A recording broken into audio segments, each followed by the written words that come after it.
well, I'm muted. There we go. What up? What up? What up? Thank you guys so much for tuning in to this 15th episode of the Backwards K Baseball Podcast. As always, I am your host, Chris Asbrock, and I am joined, and I'm going to go back to my esteemed colleague, Scott Kaiser. Scott, my man, how you doing, buddy? I'm doing all right, my man. How are you? I am fantastic, and we have an awesome show for you guys today. We decided to bring on just a phenomenal guy. That's the best way. Best way I can put it. Longtime friend of mine, and he is a certified agent for Major League Baseball and the owner of MSM Sports, Jonathan Mauer. Jonathan, JMO, my man, how are you doing today? And again, thank you so much for joining us today. Oh, it's just it's great to hang out. We've known each other a long time, Chris, but it's a pleasure to. Man, I was just wondering, after knowing you so long, what did I do wrong? Because I never get an invite. I thought maybe I'm just. So you must be really hurting for coverage tonight. You're just like, my gosh, it's the Reds. The Reds, taking it on the chin a little bit. It's not Bengals season yet. Well, how do we got to fill in? And so I guess I'm, just change my name from JMO to fill in, and I'm ready to go, man. Let's do it. Hey, you know what? Hey, we got to do what we can to drive the traffic, man. We're struggling. If you That's right. If you've seen the last couple shows, last week's was probably our best one, but before that, the week before that was a train wreck. So here we are. We figured, we got to rebound nicely, and look at it now, Man, thanks, man. I'm the guy to fill in, and now I'm the rebound guy. Dang.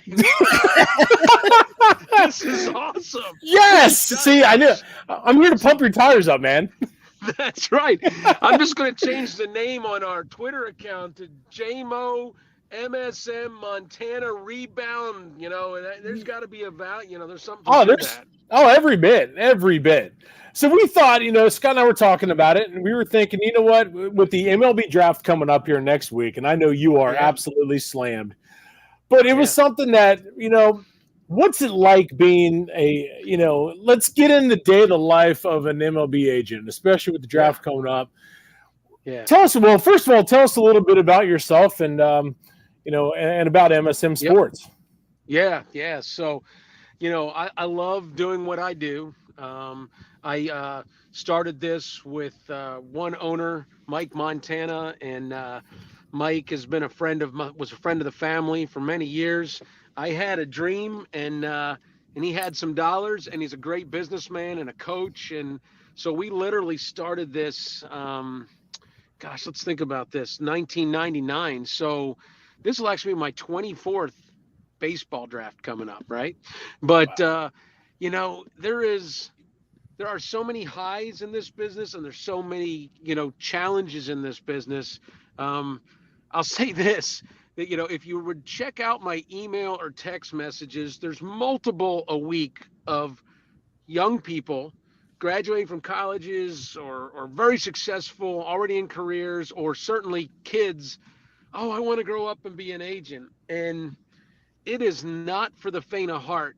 I'm blessed and fortunate. I love what I do, but I'm telling you, there are days when you're like, you just can't fix some challenges. And I hate losing, and sometimes the game will take something out of you. So you got to really rally every single day. And I love what I do. I really do. And we can get into that, but it's definitely some highs, some lows, but at the end of the day, 24 years of doing this, and we are so fortunate that there's some players and families that have believed in us, continue to believe us, and will hopefully believe in us in the future, because we're rocking it right now. We have a really exciting draft coming up, and we're really excited about the pro season that's going on. So.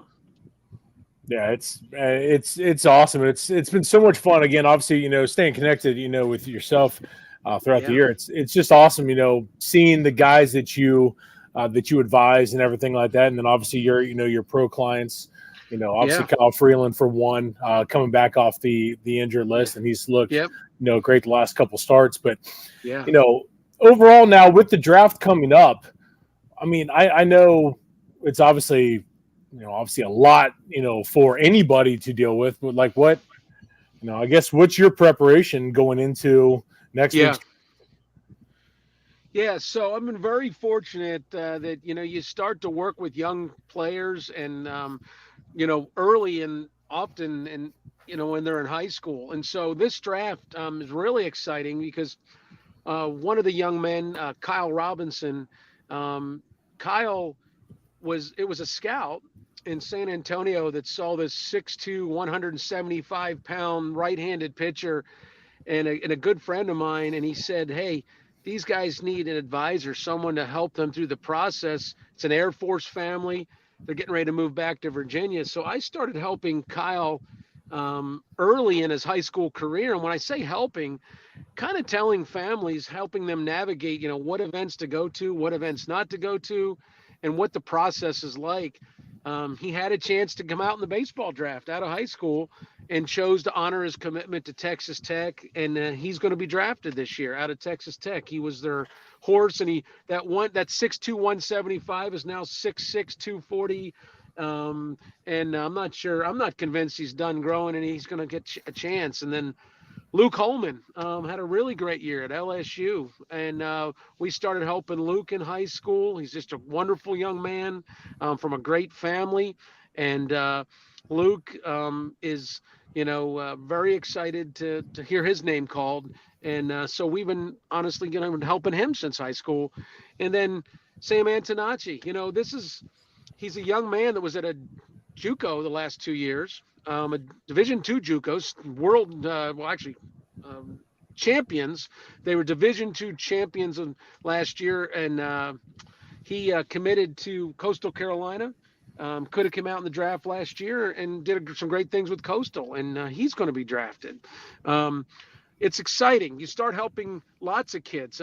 Mason, Ohio's very own Max Johnson, who went to Indiana, down to Rice, had a year where he was hurt a little bit this year, is just killing it in an MLB Draft Prospect League and might have an opportunity as well. If not, he'll have an opportunity certainly for next draft.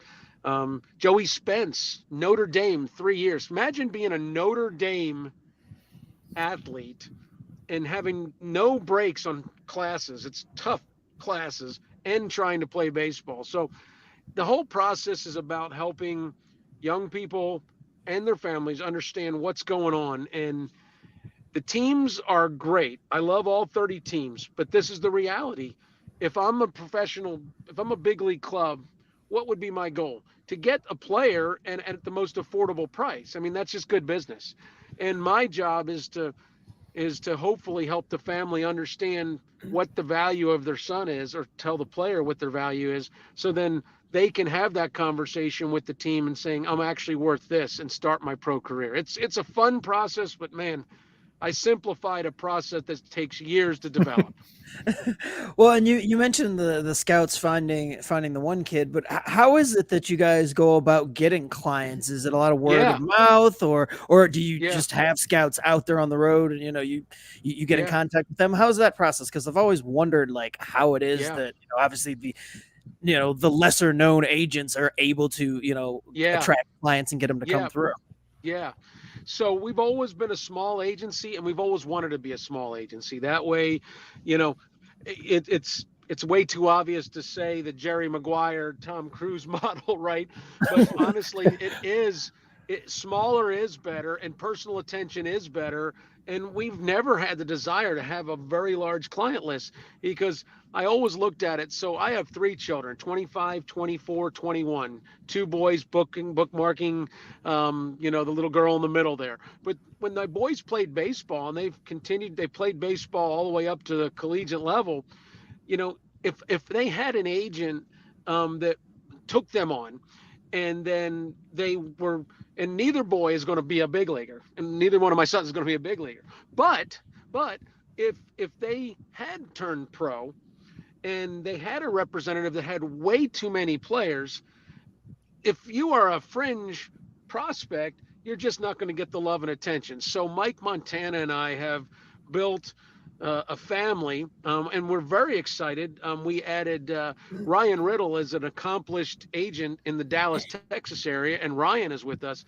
And so, to your original question, we are a firm that have a reputation that when we start to work with a young person and their family, we stick by them through thick and thin. I know that sounds way too simple, but it unfortunately, a lot of young people that are going through the draft process, if things start going south, and let's face it, it's a tough game. Things are there sometimes the representatives just gently and quietly move away from the kids, and then the Mm. families are left alone. So we have a reputation, which I'm very proud of, that we stick by families and scouts. I'll say it right here and now. No agent should ever play scout. I go to roughly almost 300 games or parts of games a year. And I think I can evaluate some talent, but by no means should an agent ever be a talent evaluator. The scouts are amazing at what they do.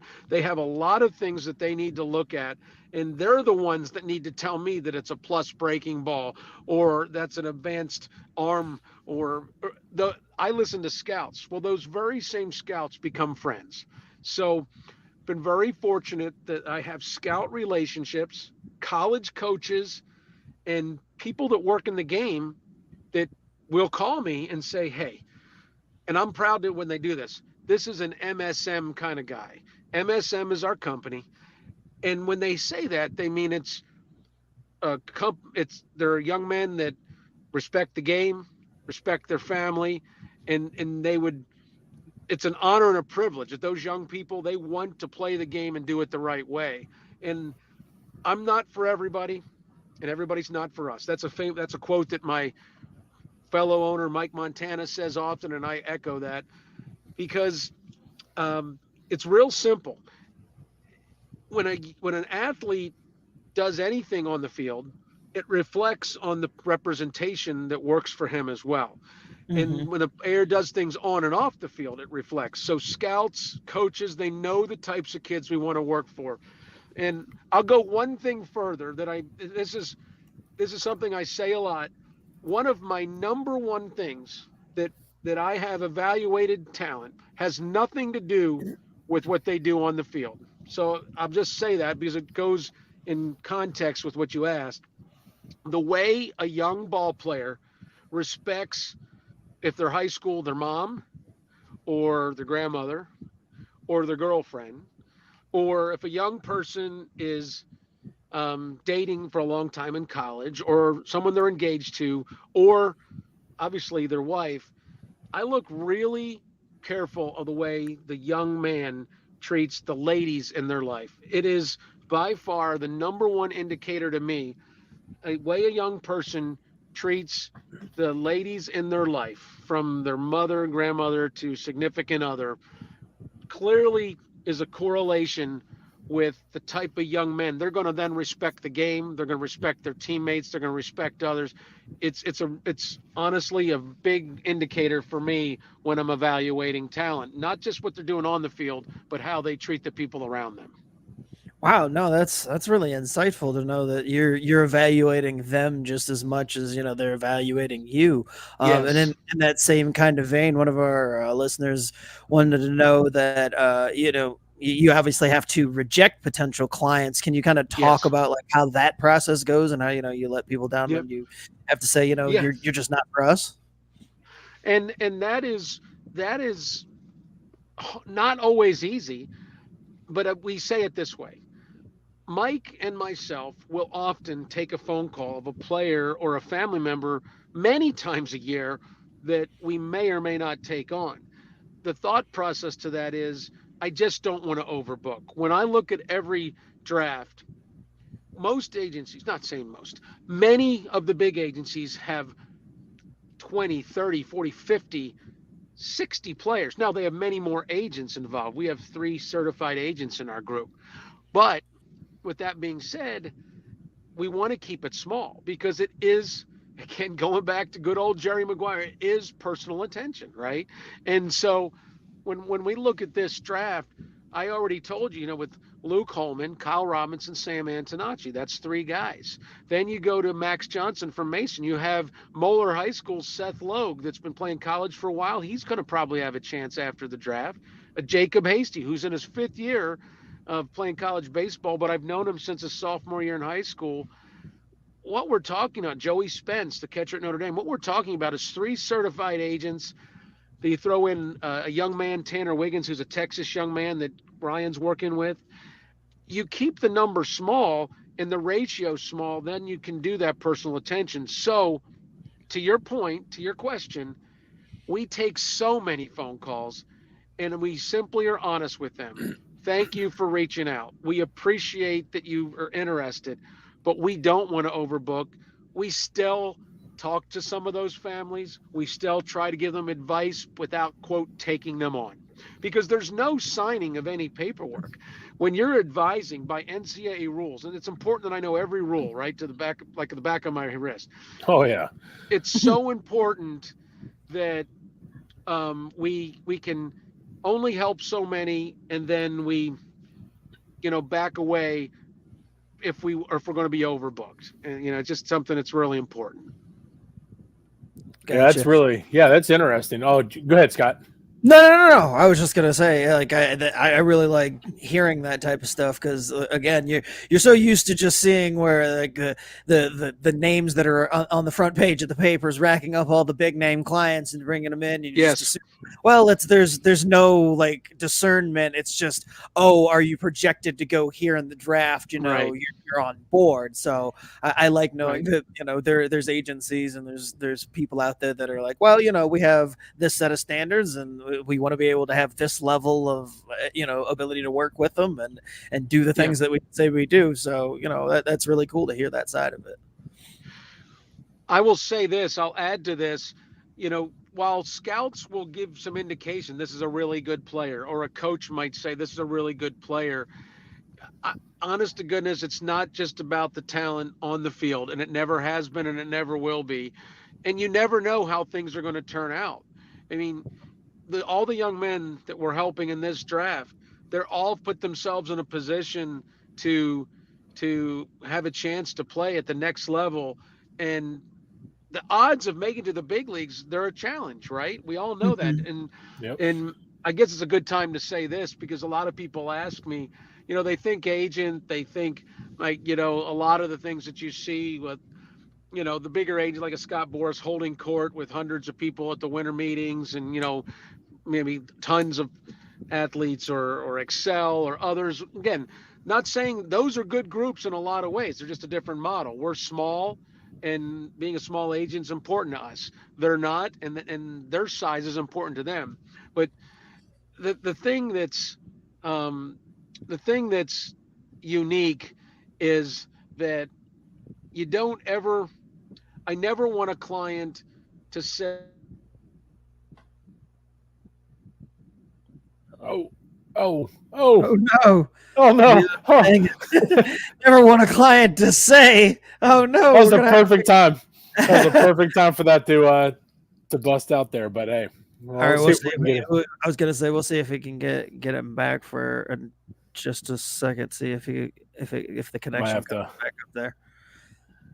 But anyway, we'll check back in with him. But did you have anything to add to what he was saying there?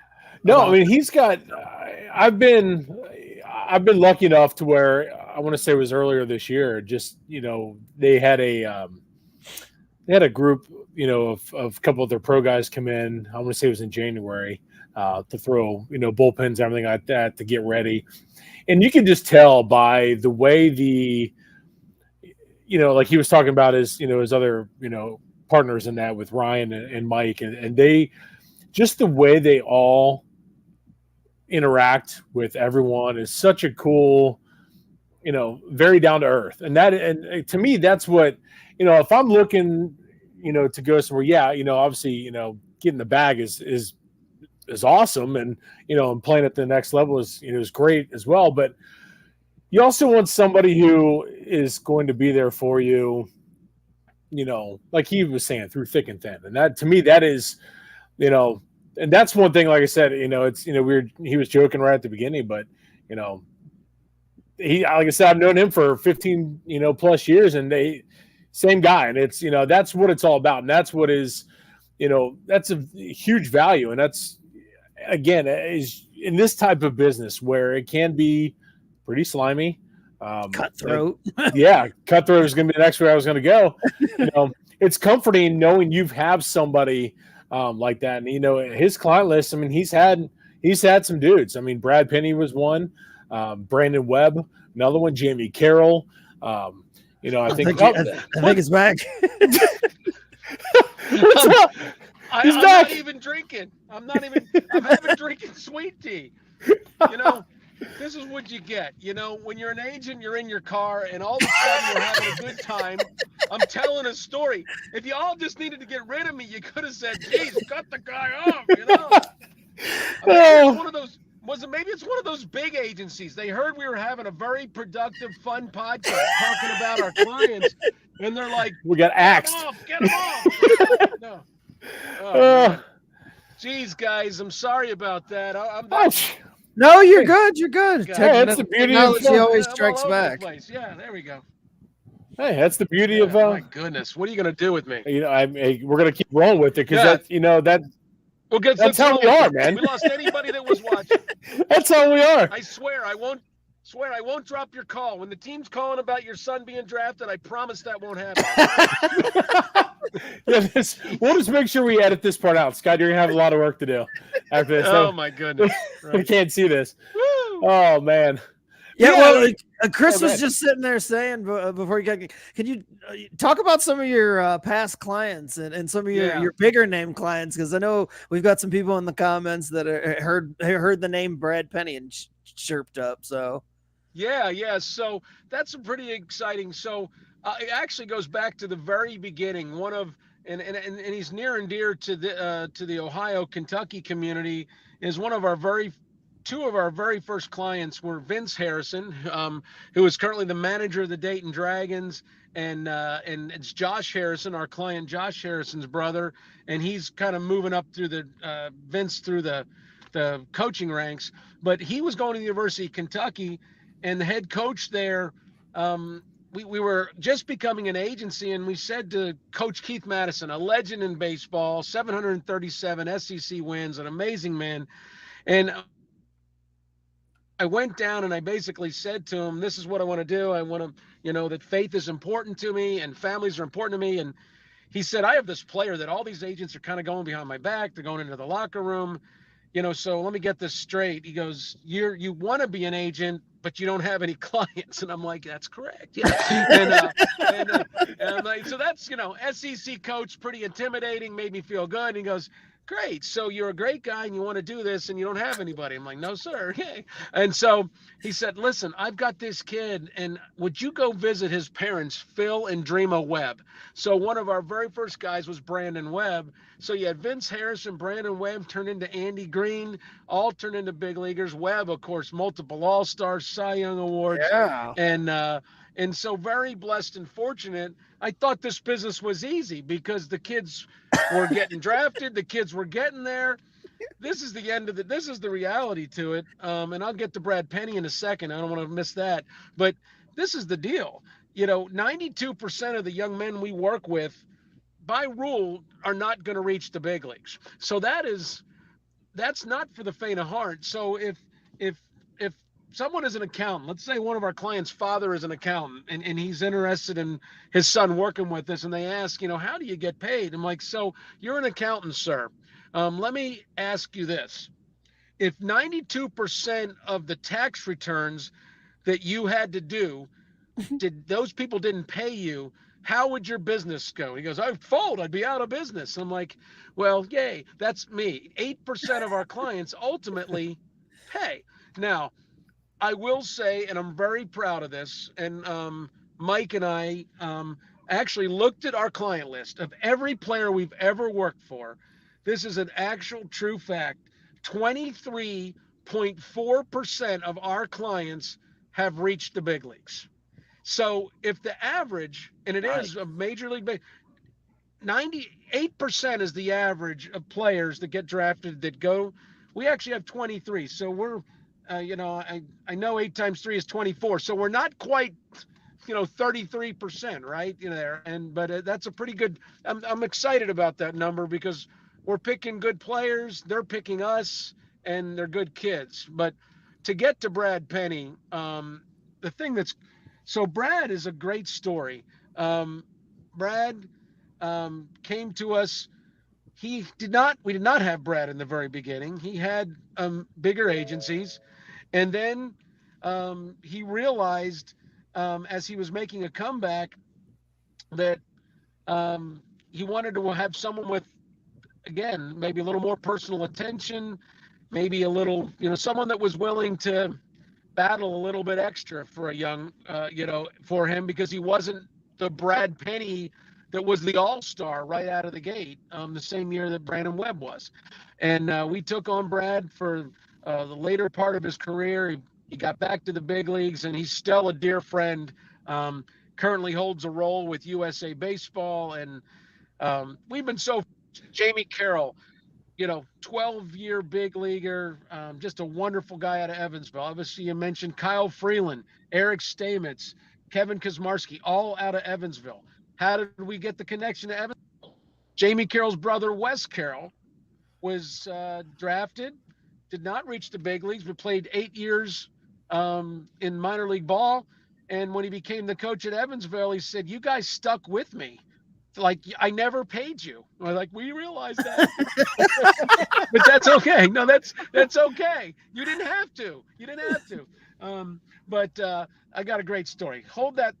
Go back to that, because I got a great story about getting paid, and it involves our dear friend Josh Harrison. All right, that's a good story.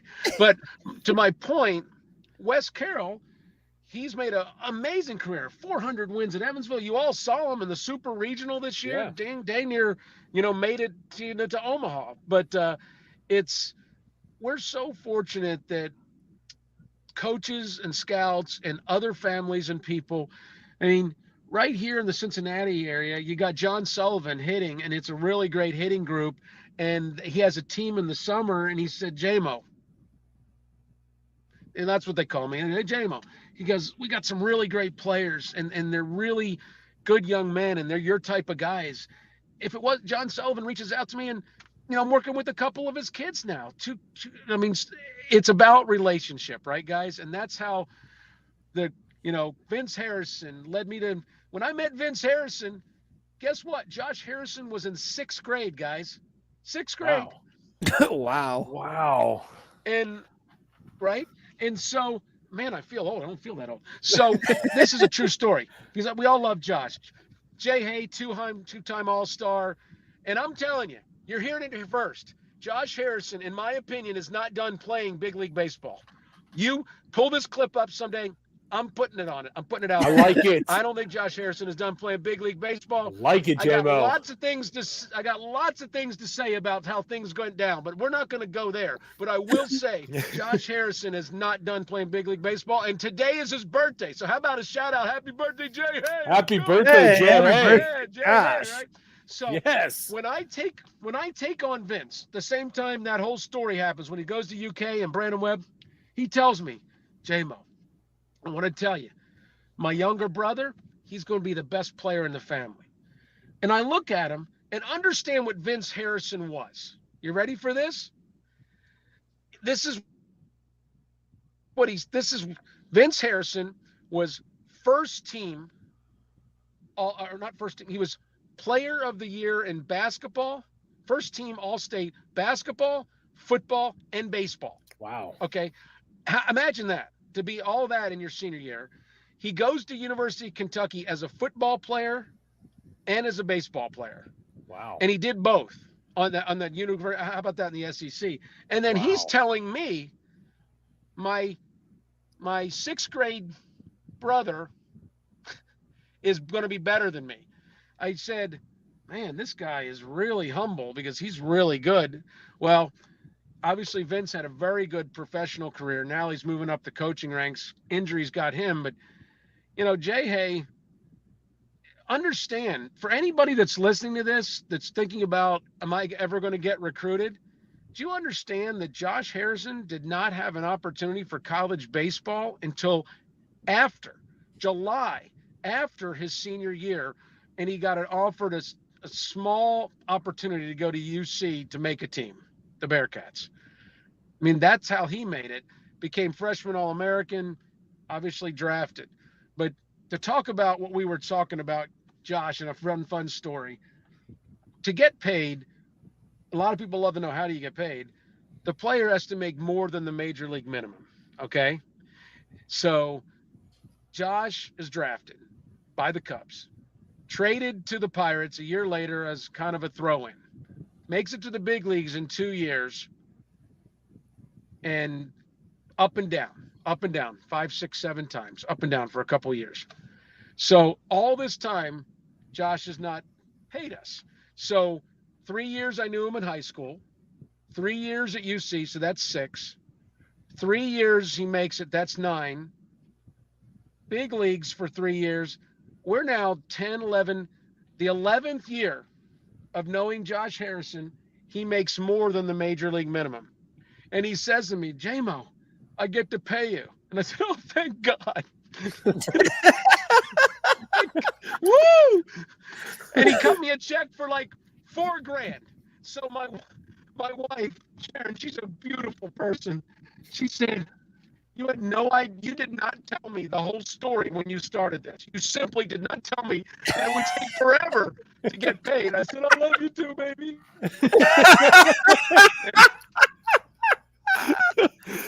And now we're married almost 30 years. She's still putting up with my happy butt, so. I love it. I love it. So in terms of, now you're talking about, the, guys have to get paid, league minimum for you to get paid. Now, obviously, you just had one. More than the league minimum. Yeah, more. Yeah. Let me rephrase. Yeah, more league minimum. Yeah. You just had that from a guy who is currently with a team that is, facing the Cincinnati Reds right now, and Kyle Freeland. Yeah. Now, Kyle has that connection with Evansville. Obviously, Wes Carroll. That's, again, that's where Kyle came from. He was a phenomenal pitcher there at Evansville. Drafted first round overall. What, he was 6th, I want to say? It would be 8. 8. That was close. Yeah. I was in the ballpark. It was very close. Good. Very close. I was there. I was in the ballpark there. But, so in terms of, of that, and obviously he just, you just got him an extension a couple years back. Take us into, what that entails in terms of how do you approach that and go and starting, a contract extension, or did you guys reach out, or did the Rockies front office, or how does that situation work out in most cases, really? Yeah. So when a player embraces his community, it's a big deal. And Kyle is from Denver, and he loved the Rockies. He grew up watching, the Vinny Castillas and the Dante Bichettes and, the Todd Heltons, and he always loved it there. And so it's so much more than just people say, oh, he's a Denver kid, and that's why he grew up watching the Rockies. He cares so much about his state, cares so much about the people there. And I'm going to sidebar because I'll get to that, and we're very excited for him that he did get, a very strong contract. But, if you look deep and you can do some research, this young man and his wife actually spend hours and days and weeks involved with the Colorado Special Olympics. What he does for that group of folks is absolutely beautiful and wonderful.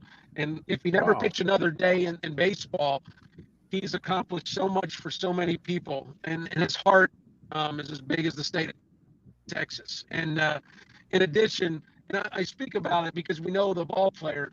In addition, he's doing polar bear plunges for that cause. He's big into animals. I mean, if there is an animal group that needs some love, I mean, they are an animal loving family, and they do so many things for the pets in the community, backpacks for the kids that maybe wouldn't be able to eat on the weekends. So I just want to sidebar by just saying he has embraced the state of Colorado and the city of Denver.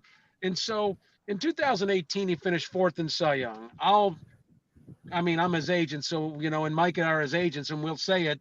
I think he got ripped a little bit. I think he had a chance to be 1st, 2nd, or 3rd. But, it is hard to get a lot of love being a Colorado Rockies pitcher, and Kyle embraces that. And so he's had some highs and some lows through his career, like any player, right? All of our clients, they always have, there's high moments and not. And so through all of that, and to credit to the owner, Dick Momfort, it was, when you look at Jeff Breidish, who was a GM for many years, certainly Bill Schmidt has vision. Dick Momfort and Bill Schmidt, vision to think about, it's hard. I don't want to speak for them, but not every pitcher wants to go pitch in Coors Field, right? I mean, that's not new information. Although I will say it's so fun watching Quantrill and Gomber, who are in their rotation. These are young guys that are actually pitching pretty solid in the Denver environment. And Kyle said, you know what? It's not. Kyle embraces this is where I want to be. This is my people. This is my home. And there's highs and lows for a pitcher on any ballpark across the entire country. So as we were getting through and the way baseball works, you have an arbitration process. Once you get to 3 years of service time is when you can start getting paid consummate with comparable players. And so you have an arbitration 1, 2, and 3. And as Kyle was moving through the arbitration process, he starts getting paid based on what other players before him have done. And so as we were going through that process and starting to think about free agency, it was a very mutual conversation with some great people with the Rockies. Obviously, Mike and I worked for Kyle and his wife, Ashley. They were interested in at least hearing what it would be like to stay in Colorado long term. And as the results show, we worked through putting that together. An agent is literally the arm in the picture. We're only as good as the family that works for the team and does the work on the field and off the field. And I don't want to be remiss. While Kyle, I said, is in Colorado Special Olympics, working with the animals, doing the polar plunges, understand Ashley is right there with them. As a young couple, they have embraced the community and give back. And when the owner of the team and the general manager of the team saw what he's doing on the field and off the field, it was fun to try to work through this. And very blessed and very fortunate that Kyle and Ashley deserved and got a contract for their family. That's awesome. That is awesome. Scott, you got?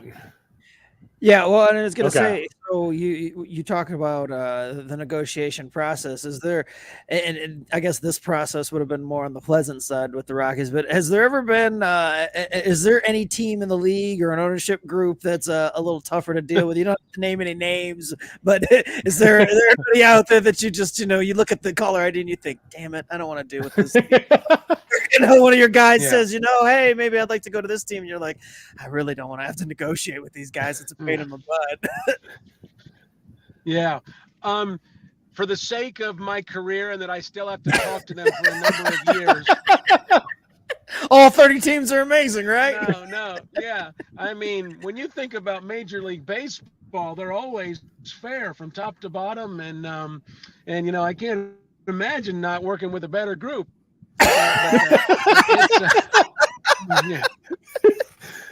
It's great answer. As a certified agent, the Major League Baseball Players Association is how we're certified as agents. Okay. And so we are part of the Players Association, if you will, and part of that union group. The players are in a union, the agents are certified through the union. So I'll just put it this way. Major League Baseball is flush with cash, and they're not paying enough of it to our guys. And so people listening like, oh my gosh, there's guys getting $800 million contracts. There are some big contracts, but if everybody actually knew the billions and billions and billions of dollars that is pouring into this game, then the players are actually getting a small piece of the pie. And there's others that are getting a very big piece of the pie. Now, with that being said, I won't mention names. There are some franchises and owners and general managers that are absolutely a pleasure to work with. Honestly, most of them. There's just a few that It's like life. You're going to meet people along the way that you connect with, and sometimes you're just not always going to see eye to eye. All I know is this: at the end of the day, when presented with the choice, do you support our clients? If Mike Montana said, do you support the team's position or a client's position? Of course, we're going to support our clients every step of the way, because the way our business works, that client can say at any given point, hey, you know what? Thanks, but we're moving on. We hope that doesn't happen. It's happened to everybody, but these clients, they're counting on us to speak their voice. They need to know that we've got their back through the highs, the lows, and everywhere in between. That was very good. Good stuff. Scott, did you have anything else on that? No, I answered my question pretty well then. Yeah. So in terms of, the absolute pure chaos of the winter meetings. Now we see it from the beauty of MLB Network. They've got the booths all set up and the shows and everything like that. Now that's obviously, it's an absolute shit show. It has to be. It just looks like it's pure chaos. And I'm not going to lie to you. I want to experience it one time. I want to go down there and just see just a mad chaos all at once. Right. So when you're down there, whether it be Nashville, San Diego, Dallas, you name it, wherever it is, what is a day in the life for you when you are at the winter meetings? It is the most dynamic, crazy, hurry up, slow down, but don't plan on getting a lot of sleep. It's fascinating, but it's also it depends on what you're trying to accomplish. Basically, you have all 30 teams there, the front offices. You've got the minor league leaders, the player development directors. You have all the agents. You have the winter meeting started as a trade show, and that was where you would have your Wilson, your Rawlings, your Louisville Sluggers, your Adidas, your Nike. And so it really is a chance for an agent to meet with all of the different potential endorsement folks for your clients. In addition, you're also going to meet with, so I have minor league clients all over the country. And so I know, so Trenner O'Donnell is with the Boston Red Sox organization. I know that I'm going to meet with Ben Crockett at the winter meetings, who's one of their front office guys, and say, Ben, thanks for drafting Trenner. How did he start off? How is it going? And get some feedback. So you're at the winter meetings getting some, you're getting some feedback on your clients after their season. When it comes to the baseball draft, you have also all the scouting directors and folks that are in the game of baseball. And so you're bumping into those guys and you say, hey, just so you know, I got a couple decent guys this year, and, I got this guy here and this guy there. And it's an opportunity to just honestly just hang out and have a personal relationships out of just a text or a phone call. I will say that probably some of the best work is done from 2 p.m. to midnight around the watering hole. And so it's key at the winter meetings to have a very big bar with a very big ambiance. And I am the master of having one beer for 6 hours, but looks like I'm just taking them down with them, because the more it's the nurse of the beverage, the nursing of the beverage, and getting in the moment, but being crystal clear on what's going on, right? And so I have had massive trades. Like, I was literally hanging out by the bar back in the day when Miguel Cabrera was traded from Florida to Detroit. I remember a couple executives just casually talking about, maybe this is a cool, and it literally didn't happen. I'm like, this is cool. I was just having a beer at the bar.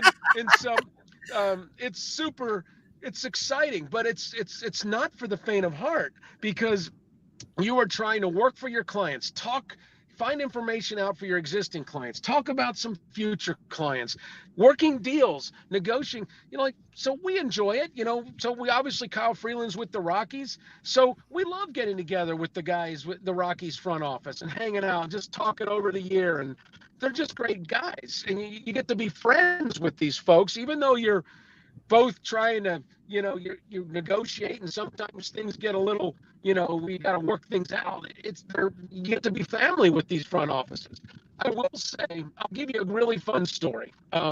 This give you a glimpse. So if you imagine like the Grand Ole Opry Hotel, the Opryland Hotel down in Nashville, it's immense. It's packed with thousands of baseball people.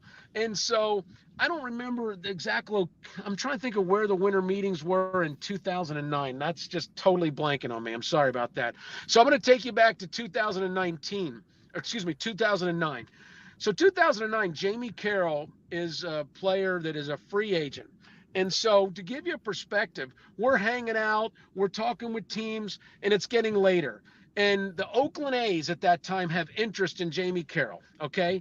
And that, of course, that's Billy Beane and David Forst. And so we're going to meet with them in their suite to discuss Jamie. So it's getting later and later and later. I believe we finally ended up there after 11 o'clock at night, and we're having beverages and some food, and they make it an unbelievably very nice offer to Jamie Carroll. And Billy Beane has twins, and Jamie Carroll has twins, and we're talking it through, and we're thinking, well, at the end of the day, earlier in the day, I met with Ned Coletti and Kim Ning, who are the Dodgers front office at the time. And we know that the Dodgers are the Dodgers and the Oakland A's are the Oakland A's. They're both MLB clubs, but there are, quote, some differences. So, and that's cool. That's cool. I mean, there's a spot for everybody. And let's face it, the Oakland A's have won some championships. They're good. And honestly, Billy's awesome. David Forst is awesome. I still love Ned Coletti and Kim. They're great with the Dodgers, even though they're no longer there. They're doing other things in baseball. So they make the A's say, we're only going to do 1 year. I think he's 36 or 37. We're going to do 1 year, but we really love him and blah, blah, blah. And it's a good offer financially. And so I say to Jamie, Jamie, I'm going to give the Dodgers one more try. Understand, earlier in the day, I'm saying the Dodgers, if you go to 2 years, we can get this done. We're never going to 2 years. No way we're going to 2 years. No, no, no. So it's looking like the Oakland A's because it's a good offer, and hey, it just felt for Jamie. And he said, Mauer, let's go back to the Dodgers one more time. So I do, and I keep losing my phone. Sorry. I go back and I say, Ned, I get him on the phone. I said, Ned, this is real simple. If we get to 2 years, we're a Dodger. Because Jamie has given me that authority to say that. So this is a conversation late at night, and then we're going back to the Dodgers late at night, and Ned then, what do I do with my dang phone again? There, I got issues, man. Sorry. and so Kim is saying, maybe we consider the 2 years. And Ned, I said, so you're telling me that if we go to 2 years right now, we've got Jamie Carroll? And I said, Jamie has given me his blessing. Yes. So he goes and goes, okay, we go to 2. So we just had an unbelievably awesome time with Billy Beane and David. And, oh, man, we're going to be at Oakland A. And woo, his twins and my twins. And we're going to hang out. And so the Dodgers are high-fiving, woo, woo, woo. But I'm the one that's got to call Billy Beane and Dave Forst up and say, whoop, we're going the other way. And so you go from chilling, fun, crazy winter meetings all day, meeting after midnight, getting a deal done, high five, and we're going to get this done. The Dodgers aren't going to do that. The Dodgers did it. Now you're screwed, boys. You're not going to Oakland. And guess what? You go to sleep for about 2, 3, 4 hours, and then you start over again. In the morning, it's a slow drip, like a slow coffee drip, right? You're all showing up around that same watering hole. Some are already partaking, but many are doing coffee or hot chocolate or whatever. And then you start doing your meetings. And you think about fast-paced, nonstop for 5 days straight. My wife always says, why is it in December? You come home and you're pissed off, tired, grumpy, and we got to do Christmas things. I said, well, I think it's more your family than anything. No, I'm just kidding. I love my in-laws. No, I'm never pissed off around my in-laws. Never. I love them. No. But anywho, that's a glimpse of the winter meetings, man. So, what's the coolest event that baseball has afforded you privy to that otherwise there's no way you'd be there, but because of baseball you got to experience it? What is that? Yeah, I gotta go. That's an easy one. So, um, I'm thinking about the Giants, the All-Star game out in San Francisco. That would have been Webb. Let's see, 2006 was Pittsburgh. Was it seven? Seven was San Francisco. 8 was the Yankees in Yankee Stadium. So 2007. So we we were at the All-Star game with Brandon Webb and his family. And so they invited Mike and I to go to their breakfast buffet, and I'm standing in that buffet. I will say I'm not going to mention the agent, another agent, but I was standing in line next to Brandon Webb, and an agent of bigger persuasion said, "Hey, man, when are you going to come over with the big guys?" Actually says this to Brandon Webb while I'm standing there.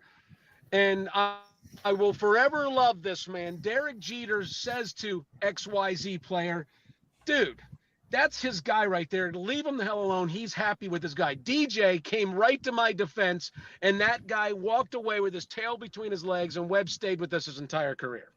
So that was kind of a cool moment, right? Pretty sweet of Derek Jeter. So, but this was the cool part.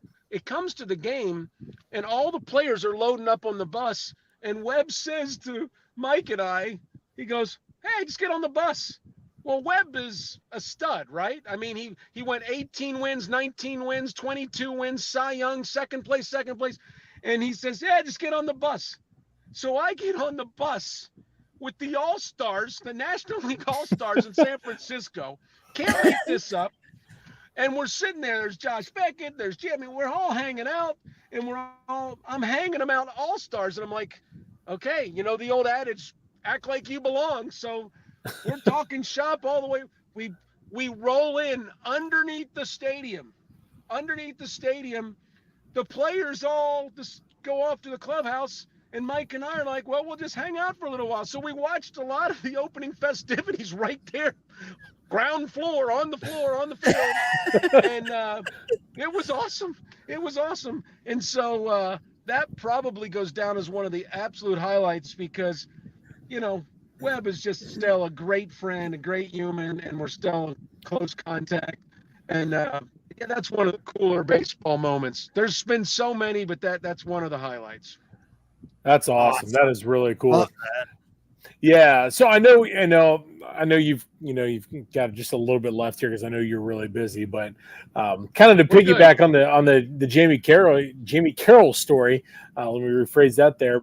What is your, outside of that, what's your best and worst negotiation story you've got? Yeah. There are times, how do I want to say that? I'm not going to mention specific teams. Yeah. There are times when there are certain organizations that will float offers and maybe even present offers. You can read between the lines. And then all of a sudden, said offers disappear for no reason. And that's just not cool because your clients count on you, right? And there are times, I understand things change, but sometimes it's very difficult I'll just put it this way. There are great agents, there are crummy agents. There are great front office executives, there are some crummy front office executives. And there are, so yeah. If we're heading out sometime to the ball game, Chris, I'll give you a quiet little list that is never to be repeated. But no, because 99% of all front office executives are awesome. There you go. No, they are. There's a lot of great dudes in the game. But yeah, I'll just leave it at that, guys. The hardest thing is when you fight so hard. Understand, an agent always has to realize, I am not an agent if that player does not say, please work for me. So it's extremely, extremely passionate on myself and Mike's part and Ryan's part. We will do everything humanly possible to help these kids achieve whatever. They're doing the hard part. They're playing a game. They're fighting to get to the big leagues. They're fighting to stay in the big leagues. They're fighting to win for their teams. We literally are the arm in the picture, right? And we just don't want to get in the way, but we want to work really hard to take care of those things that we're good at and allow them to play the game. And I blessed, fortunate, and again, that I have a wife that's cool. I've got 3 kids that grew up in the game that are just patient and fine. I mean, my family vacations involve stopping in minor league parks all around this great country. And my wife will often say to me, how many games do I have to go to on this trip? And I'm like, I will tell, I know we're running out of time. I got a good story. So this is in Myrtle Beach many years ago. Okay. I think it's kind of funny. So my wife thinks, you still think you got it, but I'll just leave it at that. So I'm in Myrtle Beach and we go to a game as a family. All right. So we're there watching the family, and I'm going back a second night to watch my client. All right. So as I'm walking, I go back that second night, and I'm sitting next. My family's not there, but I am. I'm sitting next to said client's girlfriend. All right. And so we're sitting there, and the kiss cam comes on. And she kissed me. I did not kiss her. She kissed me. That is awesome. And I'm on the big board, and the client who's playing third base looks up and sees his girl was kissing me. And I say to my wife, I tell Sharon everything, and I say, and she's like, "Oh, you still think you got it?" And I'm like, "No, I don't think I got it. I just, if you would have come to the game with me, we would have been kissing. There's this hottie that's kissing me." Oh my gosh. Yeah, I'm like, you should have go to more games. She says, I got to go to enough games. That's my life. That is incredible. Gosh, I'm having a problem with my stupid phone. Yeah, sorry about that. Man, Jimbo, this has been awesome, dude. Thank you so much again. We can't thank you enough. It's been great. Thank you so much for well, let's do this stories, again man. sometime. Awesome. You guys, let's make this at least an annual thing. I'll have more stories. Oh yeah, no, definitely. Like we can't get content like this anywhere else. We can't do it. So might as well bring somebody on who knows what they're doing. So I mean, again, this has been awesome, and we'll definitely we're gonna make this more of, I don't want to say a regular thing, but definitely a regular thing. You will be a recurring guest. Let's put it that way. Yes, absolutely. Comedy hour. Thanks for putting up with me, fellas. My phone dying. I don't know what the heck happened. How often does your phone die at 63%? I guess it does now. So. Hey, first time for everything. That's what it's all about. Phone died, and then I'm trying to get the phone not hot. It's wiggling to the left and the right. I'll pull my stuff together. All right. Well, thank you for joining us and sitting through your phone organ. We appreciate it. Can you hear me? Yeah, we got you. We got you. Thank you for having me. Thank you so much. It. Take care, man. We'll talk to you soon. Have a great night. All right. You too. See you guys. Bye. Take care. All right. Good night. Night. Yeah, that was awesome, man. Good stuff. Yeah, that was awesome. Yeah, so glad he was able to join. Like I said, I know, when I was texting him, he was like, "Oh no, you were on that when he was like, I got about an hour in me." I'm like, dude, I'll take 20 minutes, man. Like it's, I'll take whatever. Those stories were amazing. Like I just sat there, let him go because I'd look up. I'm like, oh man, he's been telling the start. I ain't paying attention to how much time is going by. They're so good, dude. It's awesome. If he had more time, we could just let him go, and it's awesome. It is awesome. I mean, he's got some good ones. Yeah, well, and it's nice to get a different side of agents. Like I said, you hear about the agents on TV and the glamorous ones and the ones that get the names out there. But it's nice to know that there's other agents out there who are more personable, who care and like having that intimate relationship and being able to provide for their client on that personal level. So it was a really cool side to see that. So yeah, it's awesome. Very insightful. Very insightful. So, it turns out that knowing you was paid off for once. Hey, you know what? Eventually, one of these days, you're going to realize that too. maybe. And now the pressure's on. I got to bring something to the table. Like, yeah, but I mean, I'm just saying. What have I done? Oh man. Well, you've helped. I mean, compete with that. I mean, no, you can't. But it's okay though. Pretty sweet interview. So yeah, that was really good. Yeah. So hopefully, I mean, that'll get the ball rolling on some other stuff. We've got. I know you and I have talked about some plans that we have. Hopefully, we'll be able to get. I would more stuff coming. Have more interviews like that, and just get people on here talking ball and everything. So that's what we hope that we can continue to provide and get more of moving forward. So heck yeah. Well, before we wrap it up, I was going to say All-Star, the All-Star. Yeah, I guess. Yeah, let's touch on that real quick. I mean, sure. What were your reactions? I wasn't like super shocked at anything. I guess I was the most shocked about the talk around. I feel like there is more talk because we talk about what the theme of this year has been injuries. And so there's going to be all sorts of injury replacements and dudes they're getting slotted in there who wouldn't otherwise be because of injuries. And all this talk I hear about like Bryce Harper trying to come back early and play in the game and stuff like that. And I'm just like, yo, guys, hey, I admire that there's a certain amount of guys that want to be there and take pride in being voted in.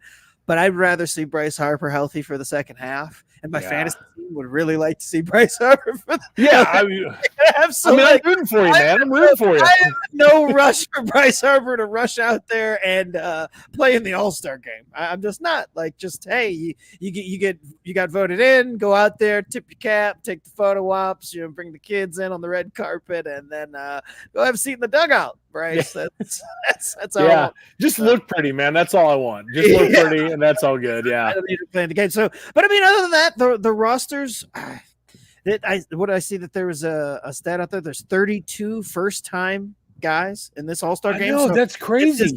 A huge crop of new guys, but again, jokes aside. A lot of that does have to do with injury. Like there's a lot of big name guys that are on the shelf that opens the door for these other guys to not just get a chance to get voted in, but get put in there as alternates or whatever. So I think it's good, as many names as possible getting out there and it's nice when you can turn over some of these things and it's not the same group of people each year. And we've talked about how the game is in good hands with the crop that's coming up here behind some of the guys that have been stalwarts and mainstays in that lineup. So it's good to see, but nothing was super shocking. Yeah, I was going to say the same thing, but in terms of like you were saying with the young guys now, I mean, this is what we talk about on the show seemingly every week about the young talent in this league right now.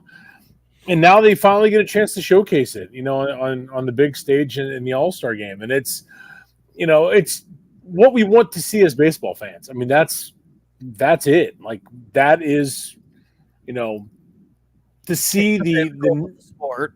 Yeah, exactly. The future. Yeah. The next crop of guys coming in, Well, I think that baseball's done a really good job too of turning this whole thing into a bigger event. I mean, don't get me wrong; it's not on the same level as like the All-Star weekend and the NBA or the Super Bowl proceedings and all the stuff that they have going on with the Pro Bowl that weekend and how the NFL has organized that. But you've got the futures game, the historical Black College game that goes on there in Atlanta. Like there's all sorts of different things that go on throughout that weekend to make it a bigger thing than just, oh, hey, the All-Star game, and then everybody kind of disperses. So there's enough to showcase the game, even if MLB doesn't necessarily do the greatest job in the world of marketing that stuff. Because I think the futures game should get a little bit more spotlight. Like there's a lot of guys that play in that game that go on to then end up in the All-Star game. I know. I look back at the 2015 futures game because I was lucky enough to go to the All-Star game and all that stuff around it.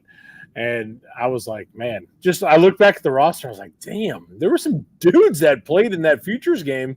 I mean, Aaron Judge, one of them. It's like, oh, wow. Like, but it's crazy from top to bottom. It's like, man, But again, that's something though that the young guys in this league. And speaking of that, Reese Hines just hit his first major league home run, so good on him for the Reds.